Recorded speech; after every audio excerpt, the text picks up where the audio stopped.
If you don't have access to a bench, the Dumbbell Fly on the floor is a good alternative that primarily targets the chest. However, it does have the drawback of limited range of motion compared to using a bench. Here's how to do it correctly. Grab a pair of dumbbells and find a space on the floor where you can lie down.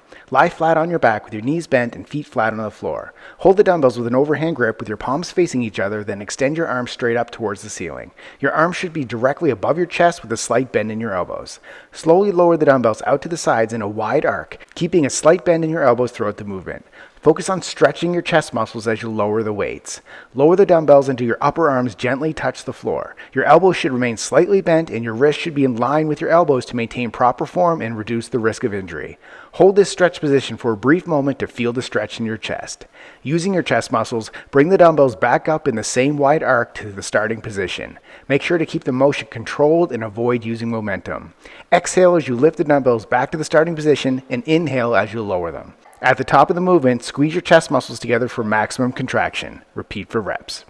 Subscribe to get a new exercise video demo every day.